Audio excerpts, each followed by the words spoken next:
Well, good morning, church. It's great to see everyone this morning. As Weston said, this morning we have a special time to bring some of the teams that went on a mission trip this summer. And we sent four teams this summer. We sent a team of middle students, middle class, middle school. I'm thinking in Spanish right now.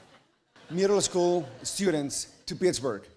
We sent two teams of high school students to Colombia. And it's not Columbia, Maryland, C-O-L-U, it's Colombia, C-O-L-O, all right? So that all of us are on the same page. When you post something or talk about Colombia, it's C-O-L-O. Okay, I'm Colombian, so that's very important for me. And one team of high school students, college age, to Greece. So God is doing awesome things through their lives. And I'm so encouraged as I look at these students. The fact that we are raising our youth, not just to be good Christians with good Christian values, but to be like arrows sent from this house into the nations to get the job done, to serve a community, to love people in the name of God, to preach the gospel, to bring truth to the communities.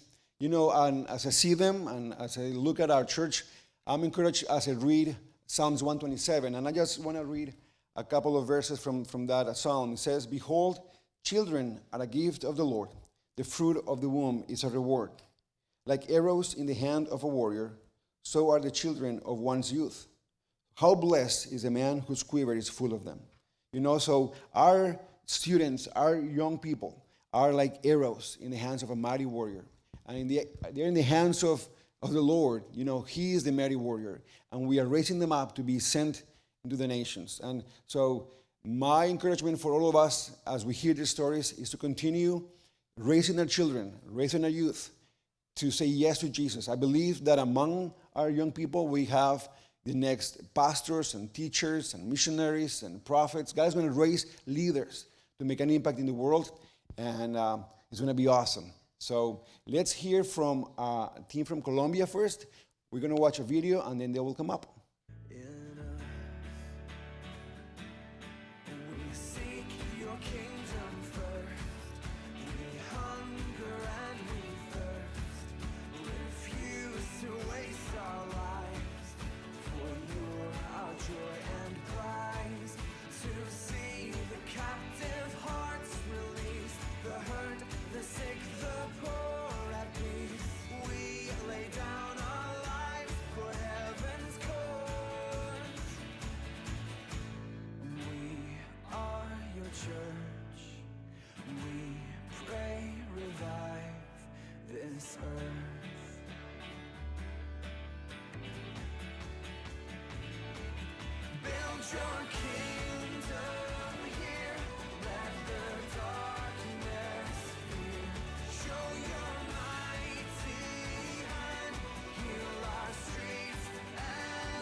My name is Leah Barrett. I am on staff with the youth ministry here at Mountain View, and I was part of the Columbia team this summer. This is our team up here. We're missing a few. We had a really big team, so one thing we did this year, it's a little different, is we broke ourselves into 2 different weeks, and we had back-to-back weeks of teams that went to Columbia. So when they speak, they'll introduce themselves, and they'll say their name and also which week they came from. So we're going to start with David and Jenna telling us a little bit about what a typical day looked like when we were there, and just kind of what we were doing there. Okay, so my name is David, and I went on week 1. So a typical day would have looked like we'd wake up, get ready for the day, and our homeowners would make us like a typical Colombian breakfast. And then they would drive us to the church. And then when we were all at the church, our whole group would take a van to this little school where we would run our vacation Bible school for a ton of little kids there. There we would have worship, games, skits, teaching, crafts, all that, and just had a good time teaching them about Jesus Christ. And then when that was done, the day at camp was over, we would go back to the church and help out with another vacation Bible school that was also going on over there. And then when we were done helping out with that, and that was also over, we would, for the rest of the night, just get together as a group and just have a good time. We would eat out and just enjoy ourselves. For example, one night we actually played soccer on top of a rooftop with other members from the church and just had a really good time. Thankfully, though, nobody fell off the roof. I'm Jenna. I went on week 2. I don't know about team 1, but I have no idea what a typical day is like in Colombia. We had no idea what we were doing. They just said to get in the car or the van, and you'll find out where we're going when we get there. But we did vacation Bible school where we did like skits, games, crafts. We met a lot of different friends down there that we still have to talk to while we're up here. We played soccer on a rooftop, and we worshiped in a park where we learned a dance to one of their songs in about an hour, and then just danced in the middle of their park and evangelized around, which was a huge stepping out of a comfort zone for a lot of us. Thanks. So one thing that David mentioned is that one thing we did that was a little different on this trip is we stayed with host families instead of staying in like a hotel or a camp or with our team. We were split into different groups, and we all stayed with a host family there from the church. So I have a few kids that are going to talk about what their experience with that was like, because that was really unique. So Rachel, Jack, and Madison, you guys are all sharing. Hello, I'm Jack. I went on week 1. And so this was my first time out of the country, and it was kind of crazy. Like, we were there the first night, and we were in the van, and they're like, all right, you're here. This is where you're staying. So me and Josh get out, and we're just introduced to our host family. And, like, it was, like, at first it was really uncomfortable, and we didn't, like, it was just, like, this, like, language barrier, and we didn't really know how it was going to play out. But throughout the week, I got really close to them. We didn't spend a whole lot of time with them. We just spent mornings and nights. But I got really close to Andreas, who actually stayed with us for more of the week because he was one of our translators. And it was just like the hospitality they showed us was amazing.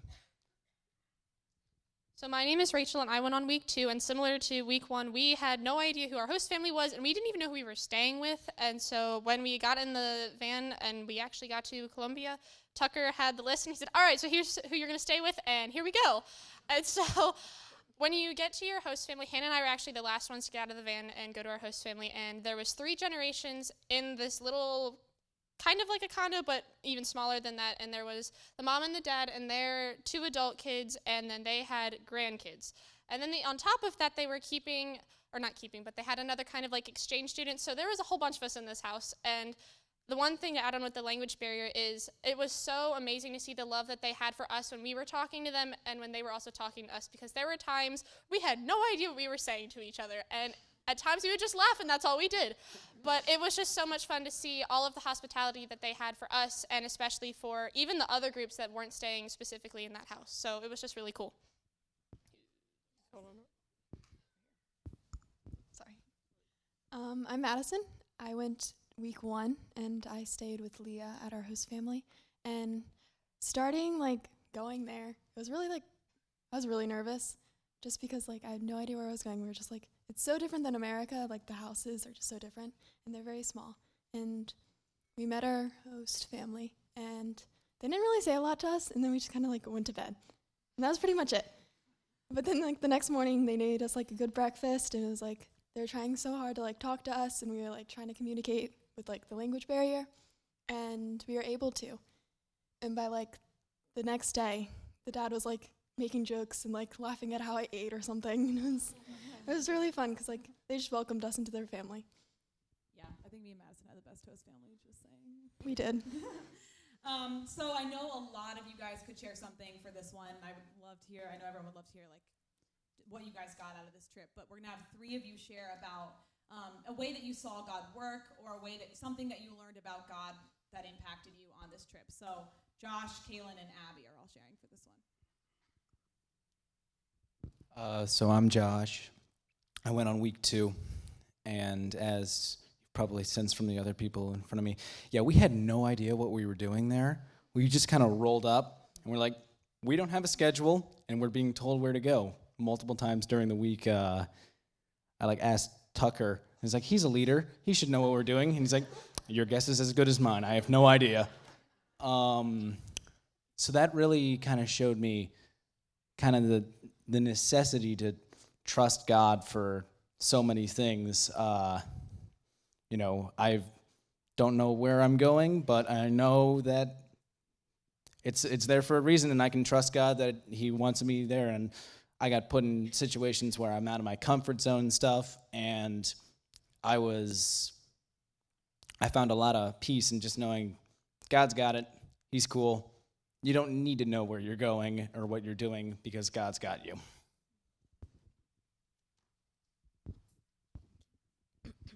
My name is Kaylin, and I went week 1 of Columbia. And what God showed me on this trip was how strong His love is. Like, I knew He loved us and everything, but I didn't know how strong it was. Like, when we're talking with people in the language barrier, like, we didn't know what they were saying half the time, but you could still feel the love that they were trying to give to us, and same with us giving love to them. So I just thought that was super amazing, and I'd never experienced anything like that.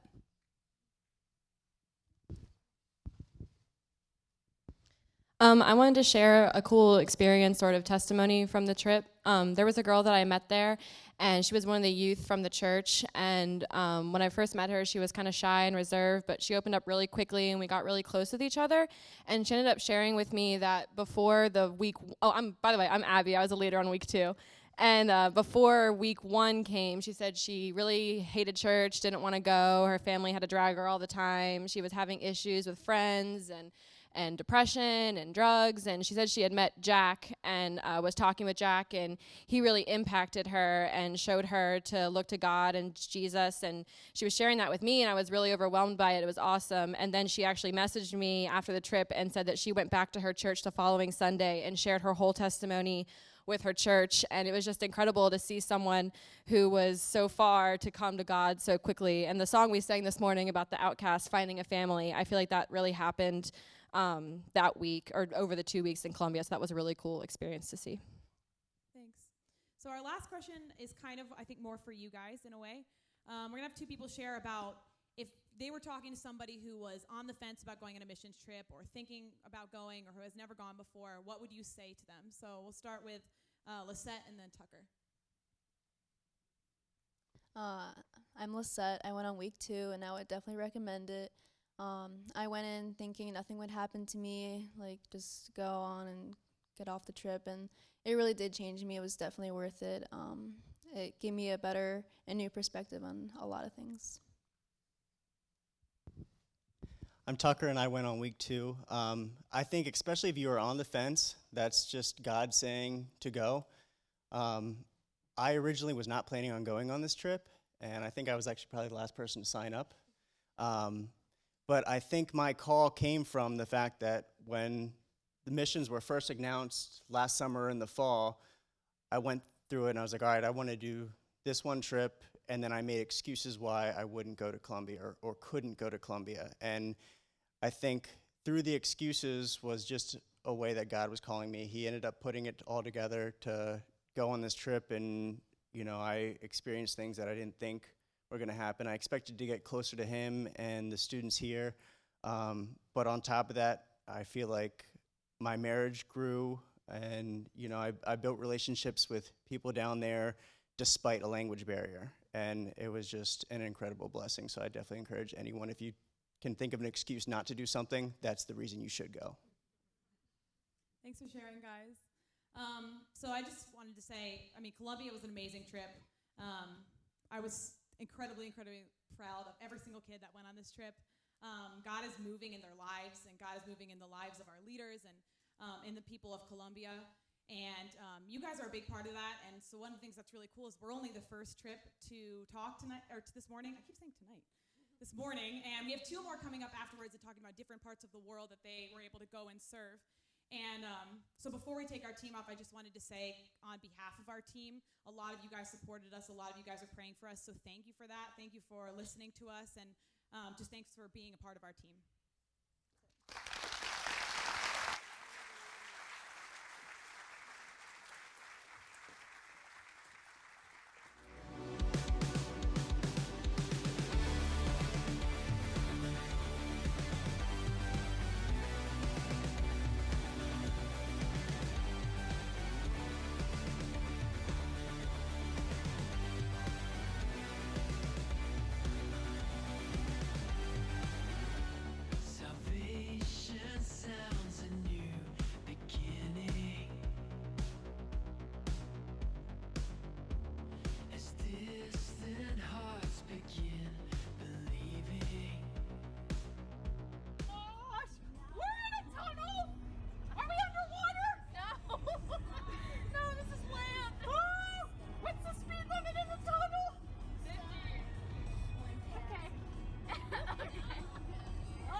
Hey, good morning, Mountain View. My name is Danny Jackson. I'm the middle school director here, and up here on stage we have some of our awesome middle school students who went to serve with the Pittsburgh Project 2 weeks ago at this point. And yes, in case you were wondering, plungers do stick to your stomach if you ever wanted to try that.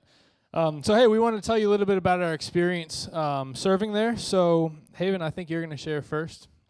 You guys want to pass the mic down here? So Haven, why don't you tell us, just walk us through a schedule of what a normal day was like for us while we were in Pittsburgh. My name is Haven, and a normal day in Pittsburgh would look like we'd wake up around 7 a.m. and then go to breakfast. And after breakfast, around 8 o'clock, we'd have club, which we would have discussion groups and spend time with God and pray.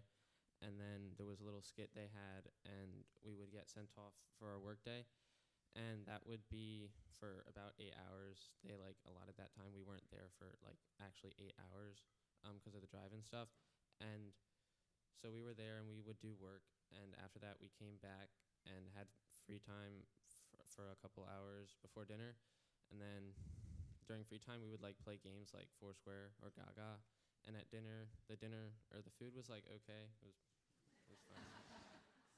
And then after dinner, we'd have club again, where we'd have worship and a speaker would talk, and there was a couple games we'd play. And then we had more free time, and we'd take showers and go to bed.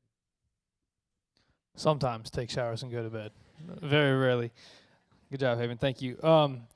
So we, just like Haven said, around 9 a.m. we'd get shipped off to our work site, and we had 4 different work sites. We split our team into 4 groups, and we don't have everybody here this morning, so we had 32 people with us. We split our team into 4 groups, so we wanted to share with you guys a little bit about what each work site was like. So we're going to hear from Riley, Jane, and Mal, and Haven. So we want to start with Riley. Riley's down there.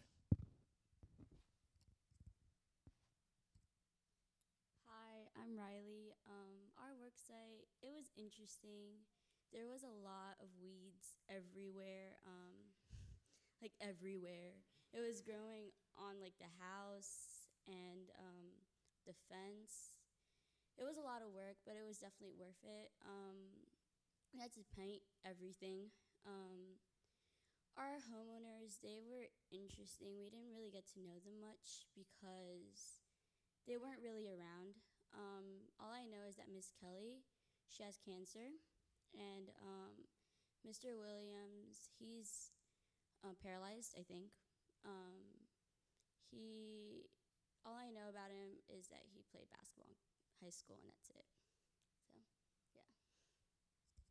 Hi, I'm Jane. Our homeowners were Doug and Carol Williams. And when we first got there, we didn't really get to know them that well, but they seemed really nice. So we first pulled, there's like a lot next to their house full of weeds, and it was like overgrown, and they were growing into our person's house. So we took down all of those weeds, and then we painted their back deck. And then Doug, he wasn't really that close with God at first, or that's what I thought at least. And then after he saw what we did, I think he became closer. And they had many kids, and sadly they passed away, a lot of them.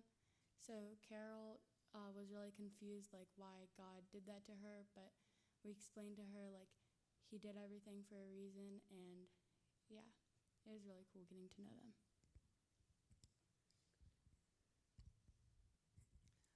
Hi, I'm Mallory. I went as a leader to Pittsburgh, and my homeowner, his name was Don Moore. So when we first walked into his house, I would say there was a bit of a culture shock there, just because we kind of weren't prepared on it had a bit of a smell. We found 6 dead rats. There was kind of stuff everywhere. But our homeowner, he was very appreciative, and the little he did, he had his dog, and he loved watching Dr. Phil and told us all about Guinness World Records. But what little he did have, at the end of the week, he told us every day that his house and him and his house would be open and available to us anytime. His door was always open to us. So it was really great to have that relationship with him, and he was really appreciative and loved spending time with us. Our homeowner's name was Miss Henrietta, and when we first got there the first day, when we rang the doorbell, she didn't really seem too welcoming, like she didn't want us to be there. So we kind of said hi and left, but when we came back the second day, she gave us some work to do inside her house, and she really loves animals, so there was lots of poop in her house because she's too old to take care of her pets. And so we cleaned a lot of that up. Even though it smelled bad, we just did it, and we cleaned part of her roof. And she seemed really appreciative, especially after we cleaned her backyard. She opened up and told us a lot about herself. And at the end, we talked to her on Thursday. We talked to her for 30 minutes or 45 minutes. And at the end, we said, we asked if there was anything we wanted or she wanted us to pray about for her. And she said a few things, so we prayed. And then after that, she said she wanted to pray for us. So that was pretty cool. So that's awesome, guys. Good job. We get to hear from five students up here. What was your guys' biggest takeaway from the Pittsburgh project, and why? So we're going to get to hear from Mitch, Hannah, Amy, Minnie, and Jesse. Hi, I'm Mitch. My biggest takeaway from the Pittsburgh project was definitely the things that we take for granted and the blessings that we have here that other people don't have in other areas. So just for example, Miss Henrietta's house, there's a lot of stuff in there. We couldn't really move around, and some of the rooms were really messy, and just from my experience, in our communities, that isn't much of a problem. Just even her yard, here, we can just go up to our friend's house. Hey, you want to play football in the backyard or something? Her backyard, we couldn't even maneuver around. It was just the blessings that we have just after the Pittsburgh project makes me really realize that. So, yeah. My name's Hannah, and I really took away how, just to appreciate my family, because our homeowner, she's lost a few of her children to shootings and cancer. So it was really sad about that, and I just really appreciate having family members around me that love me and care. I'm Minnie, and my biggest takeaway was to put others first, even when others don't, because if they don't show it, they appreciate it a lot.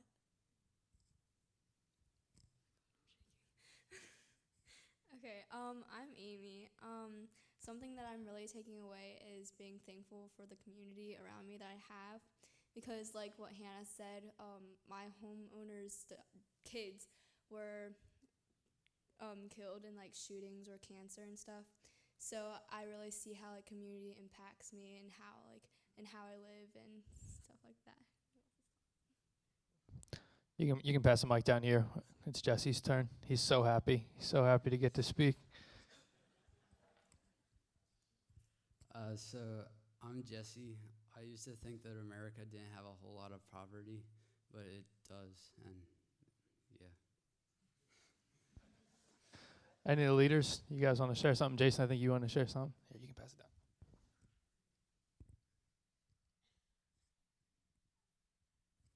Hi, I'm Jason.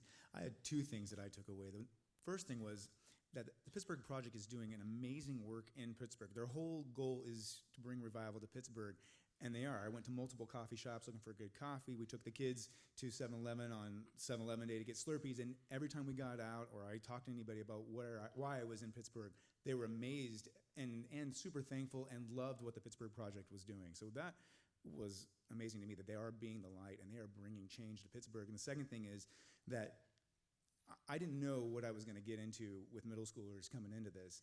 And yes, those are parents of middle schoolers. And I was super impressed. Every single one of these students stepped up and not only engaged in the tasks that were given them and went beyond and out of their comfort zones, but my daughter went. She's not here this morning, but she came back, and all she wanted to do was go back and serve some more and stay in this community and continue to help Dawn, her homeowner. And I just thought, that's what I want. I want my daughter to come back and continue to want to go out and serve here in Frederick. So those are the big takeaways for me. Yeah, if you want to hang out with some awesome people, you should come join us on Wednesday nights. These guys are awesome, and they're so great. So, hey, we wanted to leave you with something, and we're going to get off stage here in a second. The Grease team's going to come up.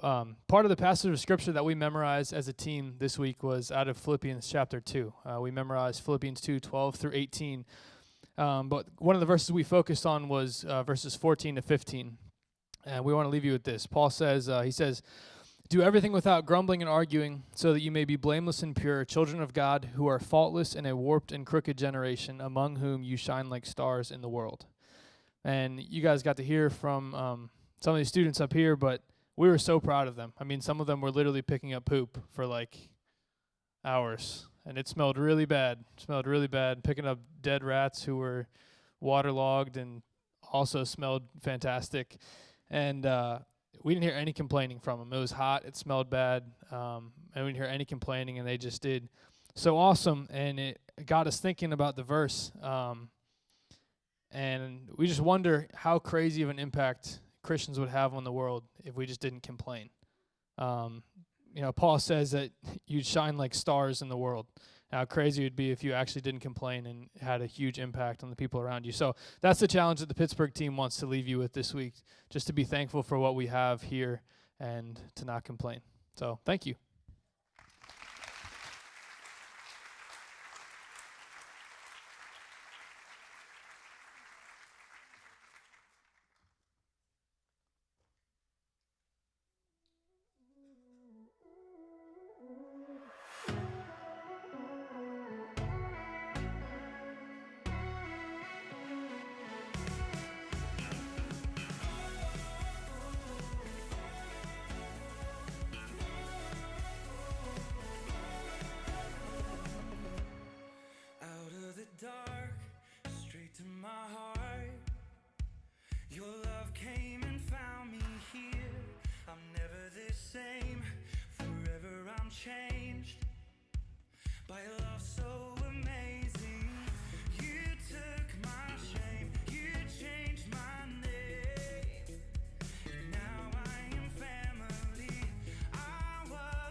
Hello.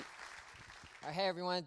Thanks for being here. My name is Irvin. I'm the college ministry intern within the youth ministry, and I had the pleasure and blessing of leading this team to Greece.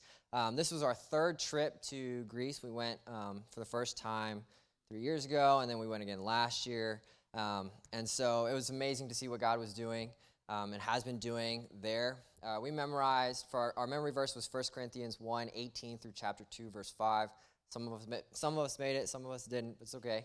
But the theme is fools for the kingdom of God, you know. And these guys could have been doing anything else they wanted to this summer, but instead they chose to follow God's calling to go and minister to refugees from Afghanistan, from Syria, and from all over parts of the world there in Greece. And so I'm really proud of them, and I'm very thankful that they came. And to get us started, why don't we have two people, JT and Abby, why don't you guys tell us about what we did in Greece and, you know, some of the interactions that you had and stuff like that.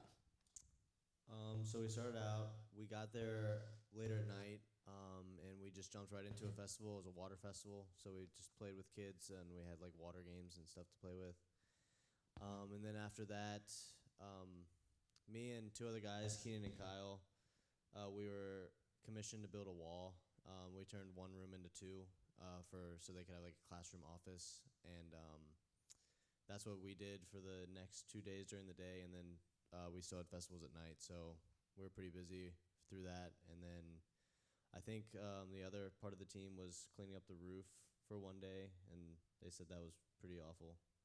But yeah, it was an amazing experience altogether. So I went on the first trip 2 years ago, and what we would normally do is have a festival in the center square where we would just talk with the kids from the community. All these kids are from war-torn countries and their families. And what was different about this trip is that we did a camp at a beach, and it sounds lovely, but it was really hot and it was a lot of hard work. We got really close with the kids from the lead team of Streetlights, which is they're kids around the age of 14 to 16, and they're the upcoming leaders within this group. And we got to hear their stories, and we did this thing called casework, which is where we would sit down and we would list their strengths and how we could help them grow in these strengths and how we could help them just be a leader in Athens and in Streetlights, which was really cool. Cool. Thanks for sharing. I really liked casework. It was tough, but basically it's our team would be intentional about having interactions with students, and then at the end of the day, like Abby said, we would list their strengths. So we'd go through in detailed descriptions of what we found about their kids and the potentials that they had and ways to tangibly draw out that potential. So I love that aspect. And then why don't we have the next three people tell us the most impactful moment for you on this trip? So that'd be Leah, Tori, and Grace. So one thing that was really impactful for me, I, like Abby and a few others on the team, I went 2 years ago and I didn't go last year. So it had been 2 years since I had been there, and I knew some of the kids already, like some of the Streetlights team that we worked with. A lot of them are, the core team is the same, like 4 or 5 people. But they have a lot of issues. Like they have a lot of like financial struggles and they've been through a lot and really have powered through a lot of super hard things over the past 2 years. And so like not going the past year, we would just kind of hear bits and pieces. Like we sent them some money one time because we knew that they were struggling financially. We just would hear things, and we know that there's just some rocky things that they have had to deal with, and they're dealing with difficult kids. And so one thing that I thought was really cool was the fact that coming back 2 years later, they were just like stronger than ever. Like for me to come back and see them 2 years later, they had this like, they have their core team, they call it, and then they have the lead team, like Abby said. So the core team is like, there's 5 or 6 of them that like lead programs themselves. And the lead team is their upcoming like student leaders, the younger ones. Some of them have only been around for a month or a few weeks, and they're just getting to know them. And so to see some of those kids that like the first time there's this girl, Angela, that some of us met. She was 13 the first time, and didn't speak a whole lot of English, decent English, and just was a little more shy and reserved. And to come back this time, she's 15 years old. She's part of their core team now, so she's like leading her own program of kids. And she was on my relay team. We had like these teams when we were at the beach, and she was on my team. And they would ask for like, okay, we need 2 kids from lead to come and do this relay. And she'd every single time, like I heard her probably 5 or 6 times say this to me, she'd be like, I can't do it because I'm on the core team. And like you could just see how proud she was of that and like how much confidence she had grown in. She's so mature now. And so just to see them develop these young leaders and then like 2 years later to come back and see them leading was incredible and just really inspiring. One of my most impactful moments, there were many, but one of them was the first night at our first water festival, and we were playing Duck Duck Splash, which is like Duck Duck Goose, but when you goose them, you like dump water on them and then run around the circle. But at one point, there were like more cups being added to the circle, so there was just water being dumped everywhere, and you didn't really understand what was going on unless you just had water dumped on you, and so you had to run and follow whoever you thought dumped the water on you. So there was just a lot going on, and it was chaos, but it was fun, and everyone was enjoying what was going on. Like everyone was having a great time, and like these kids are just like us. Like they just want to be loved, and they want to feel safe and have a space to be themselves. And it was just really cool to see after they've been through so much that we can't even imagine. For me, it was when a couple of us volunteered to go to Good Samaritan, which is another donation center, and they offer classes to adults, and there's also childcare for the kids. And Brett and I were in the youngest class in the childcare room, and it was really small, hot, and crowded. There was way too many kids in that class, but we really enjoyed being with the kids, and you could tell how grateful they were just to have us loving on them and playing with them, so that was really good to see. Thanks for sharing, guys. I'm going to ask the next 3 people to share their hardest moments on this trip. So that'd be Kyle, Esther, and Brett. So for me, one of the hardest moments on the trip was the first day at the beach. I got super sunburned to the point where I just couldn't go back out on the beach. And a lot of people got sunburned, but I was just so bad I couldn't go out the next day. And I was really devastated because the beach was supposed to be about just being able to connect with the kids. And I was devastated because I was going to have to be inside all day. And I was like, what am I going to be able to do? How am I going to connect with these kids? And God used that moment that was really hard for me and put me in a position where I helped make lunch for everyone every day, which was like 100 sandwiches. And it was really awesome for God to take me out of a place where I thought I was going to be used and use me in another place that they needed me and use my skills in cooking just to be able to serve, which was really cool.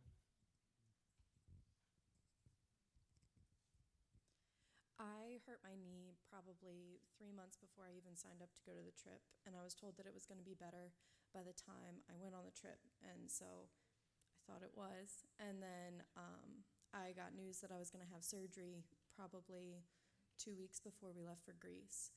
So I was trying to do everything that I could while I was in Greece, but I definitely overdid it on like the first and second day of the beach. So I couldn't do anything for the 3rd and 4th day because I could barely walk. So that was definitely very difficult to like find my place. Where was I like supposed to be helping if I could not really even walk? So I helped in the kitchen with the sandwiches and everything else. And that was a lot of fun just to be able to bond with everybody and make lunch for the kids and everything.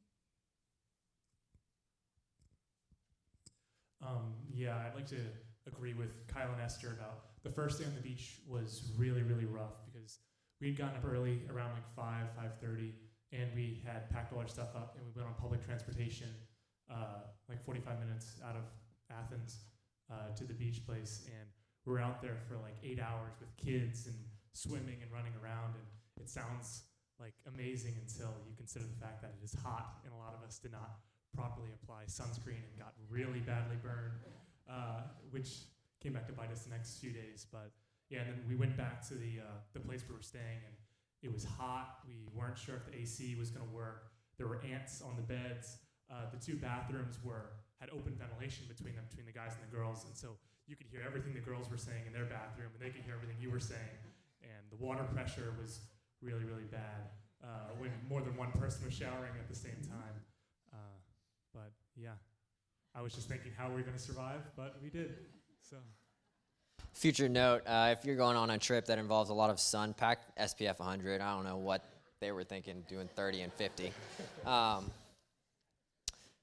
Okay, so the next question is going to be from Mariah and Keenan. I want you guys to share with our congregation, what did this trip or what did God teach you about his kingdom and what it looks like? I think what I learned about God's kingdom is that it's not necessarily preaching the gospel every time. On this trip, we focused on building a community and finding relationships that made the kids feel safe and loved.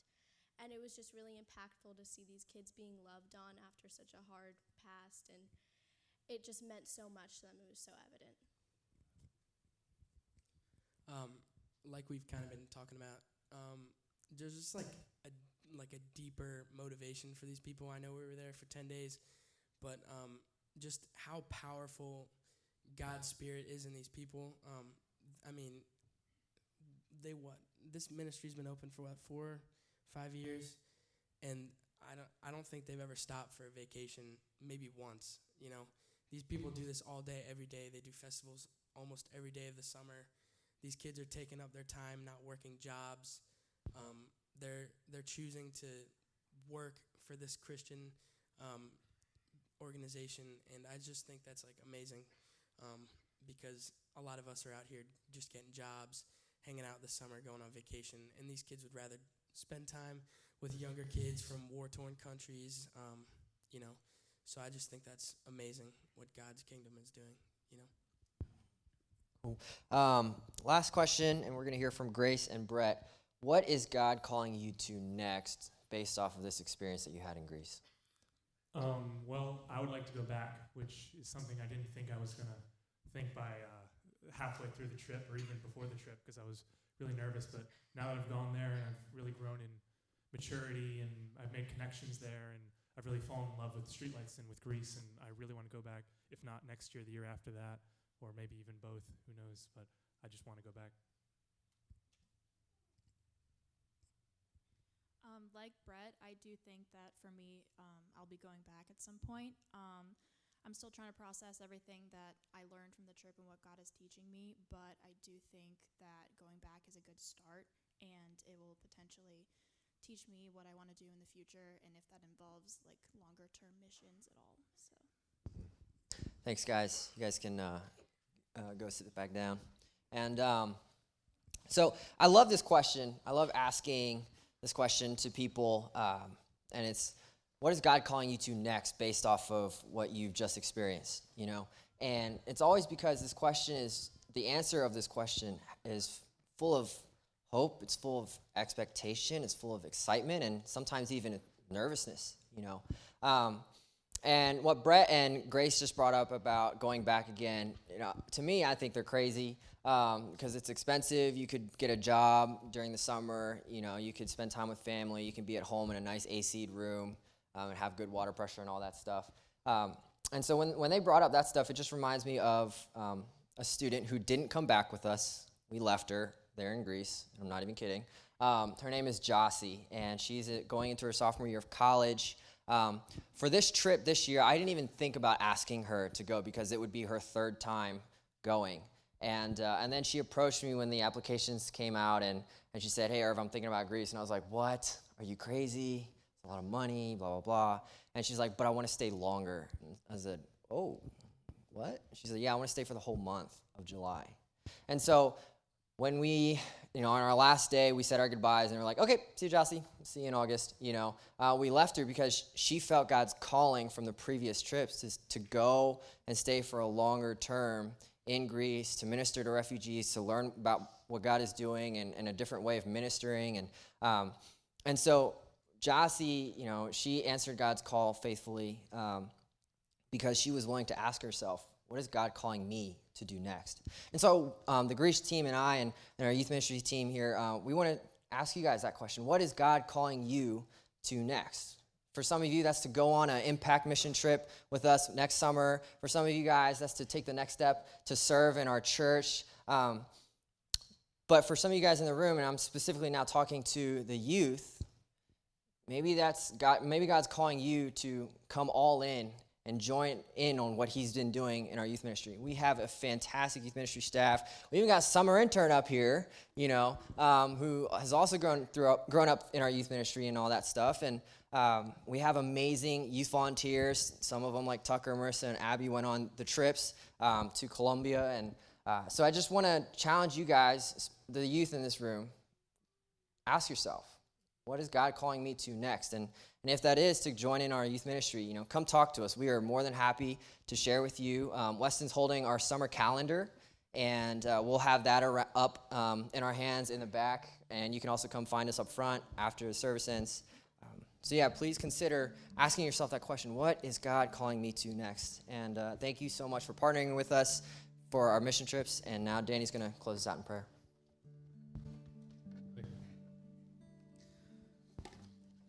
Father, thank you for air conditioning. Thank you for the cars that got us here. Thank you for safety and travels. Thank you for Mountain View and the awesome resources that we have here to send out teams on impact mission trips. We know that the 4 trips that the students went on is not even half the amount that Mountain View sent out as a whole this summer. And that's so awesome. We're so excited to hear about the good that you're doing and the opportunities that you're providing for people to taste and see that you're good. So thank you so much for that, Father. Thank you for the work that you're doing. And in your precious son's name, amen.